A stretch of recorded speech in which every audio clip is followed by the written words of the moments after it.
Hi everyone, this is Sharon with Learning the Lyre Harp group, and today I'm going to be doing a tutorial on how to use our lyre to accompany our singing or someone else singing, or maybe another melodic instrument like a flute or a violin, just as an example.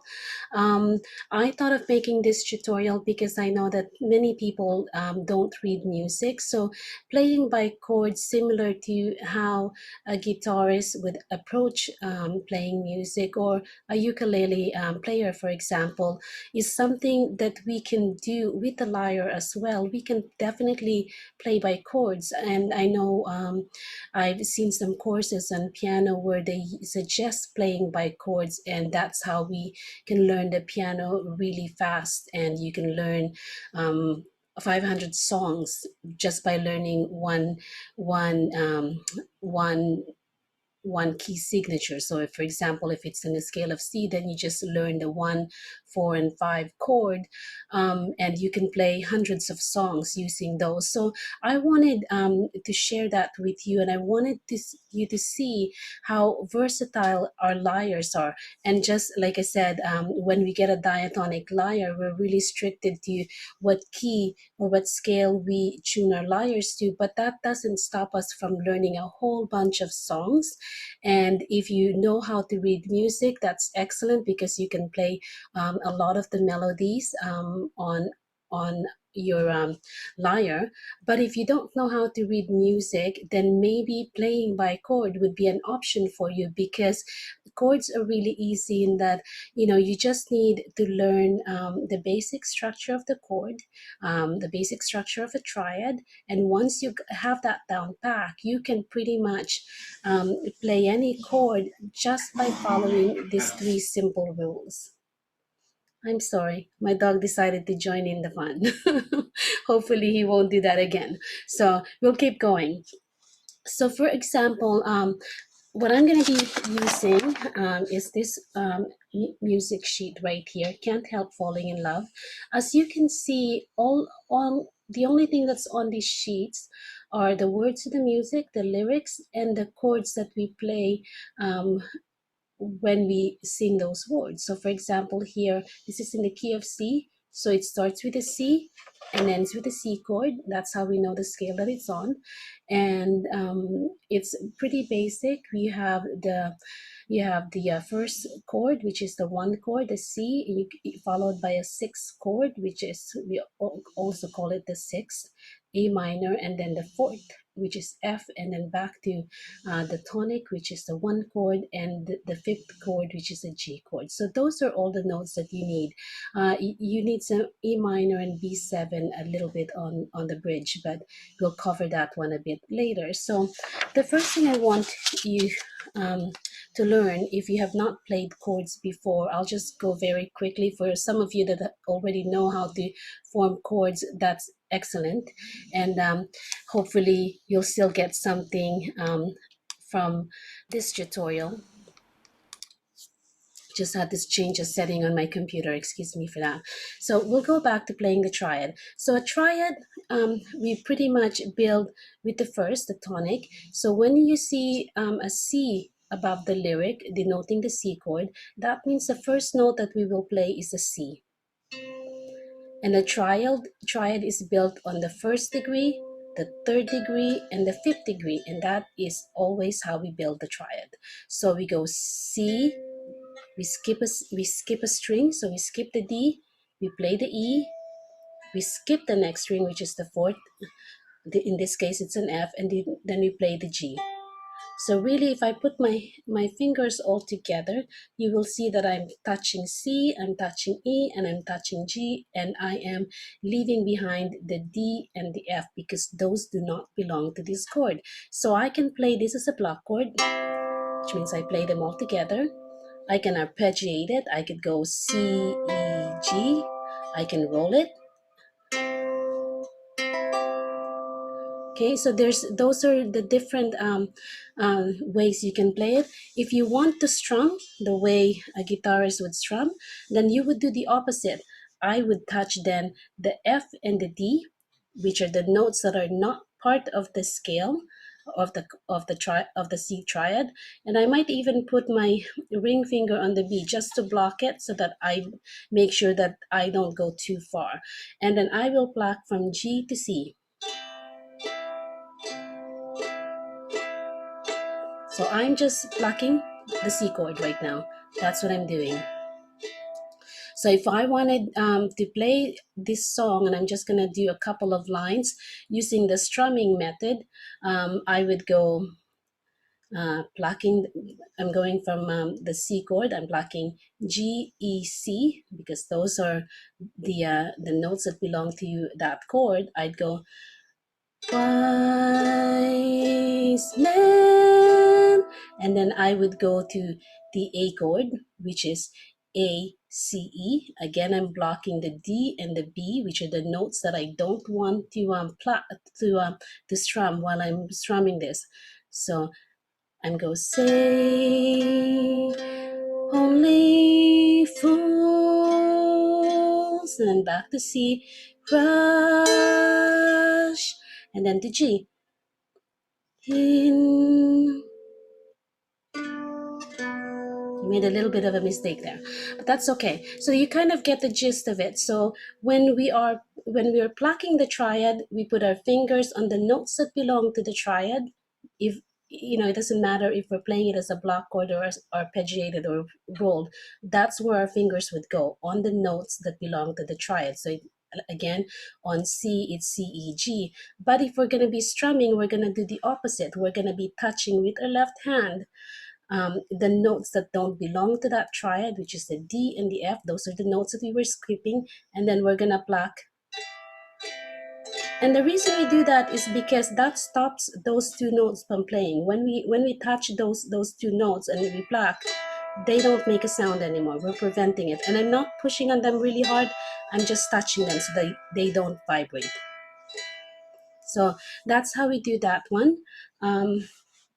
And A minor is very easy. It follows the same rule. So it starts with the A because the chord note is an A. So A, C, E. Again, we're just touching the first string, skipping the next string, which is a C, and then skipping and then touching the E, and we can pluck it.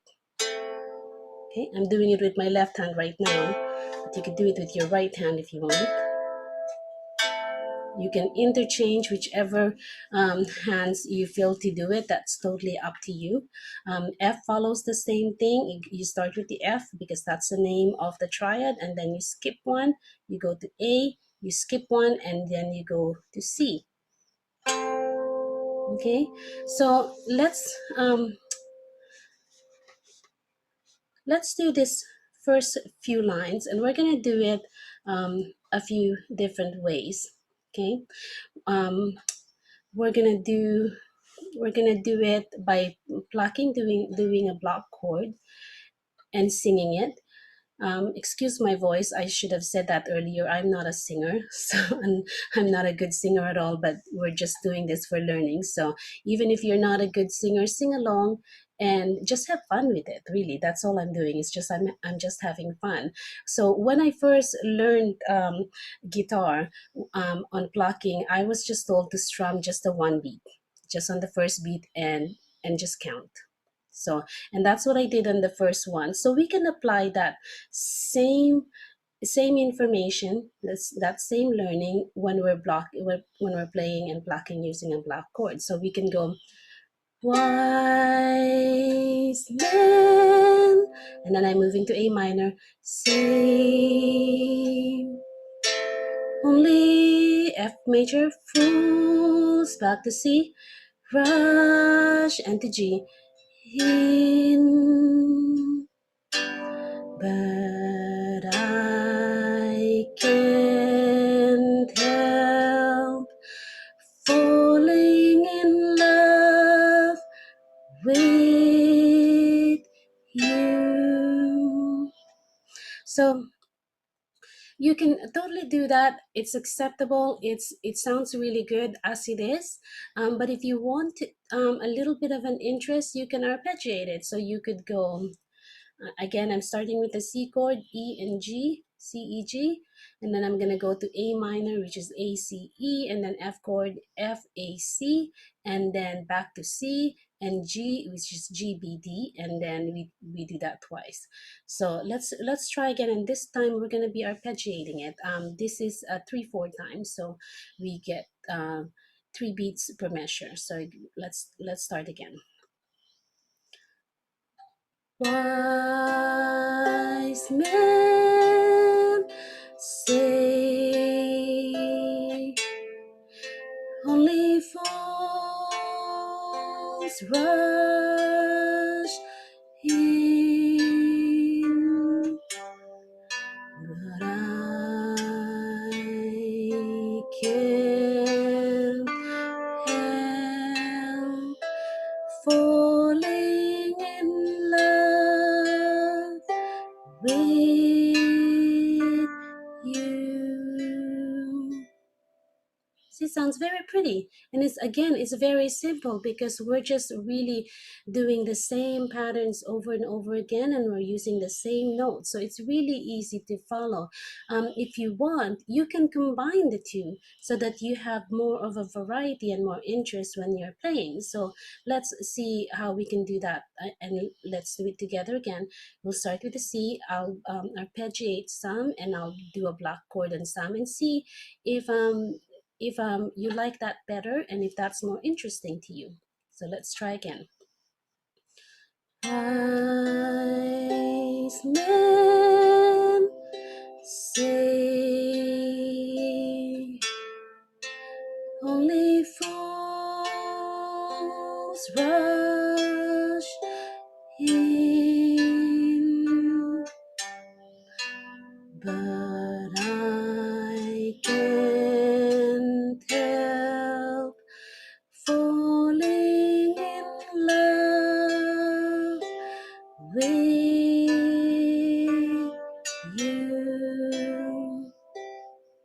So all I did was I did arpeggiated chords on some, block chords on some, just to give it an interest. Another way you could do this to give more interest is doing a 1-5-1 chord. So for example, before we were just doing a triad, so we were doing C, E, G, which is the first, the third, and the fifth degree.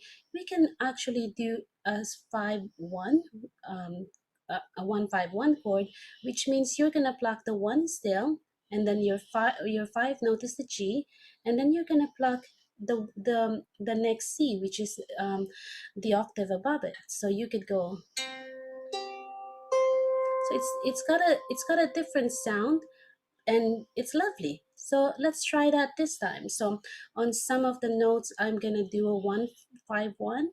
Some notes I'm gonna do just a regular arpeggiated triad, and some of the notes I will do a block chord, and see how it sounds to you, if it gives more variety and more interest to you.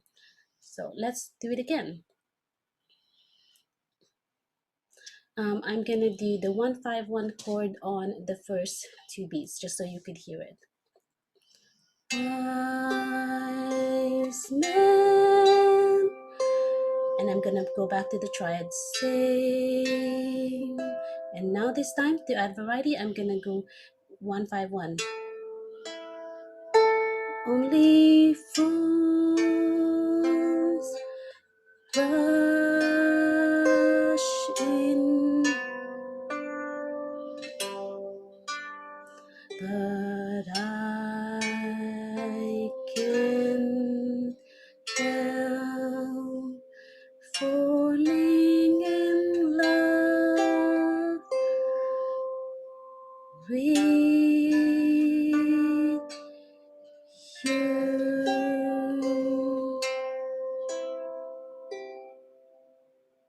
So again, a little bit different because we're doing a little bit of a variety. So try and do those and do a mix of it. But like I said, learn one way to do it first, and then learn the second way, and then maybe another way, and then mix and match them to see what sounds good to you. There is really no wrong way of doing this. If you just want to keep doing just a block chord because that's easiest and you like the sound of it, go ahead and do that. If you just want to do the triad arpeggiated the whole way through, go ahead and do that. Again, there is no right or wrong way, as long as you're playing the notes in that chord. That's all you need to do. You could even do a power chord, and a power chord is just a 1/5. It sounds really good. So let's try that. Wise men say only fools rush in, but I can't help falling in love with you. So again, that's another variation that you can do, and you can use to mix and match. So do what sounds good to you, do what's fun for you, and just keep going with it. This is again is a very simple way if you don't have time to read the music. I mean, this is still built on the scale, and if you know how to read music, it will help you quite a bit. But if you just want to start playing a song right away, playing by chord is definitely a good idea and will get you to that point where you can play and enjoy your playing. And that's what playing the lyre is really all about. It's finding enjoyment in what we're doing, learning something new, and sharing it with others, and being happy and accomplishing something that is meant for us and something that we can share with others. So that's it for now, and thank you for tuning in. I hope you enjoy this. If you want me to do more tutorials like this, let me know and I'm happy to do it. So that's it. Happy playing.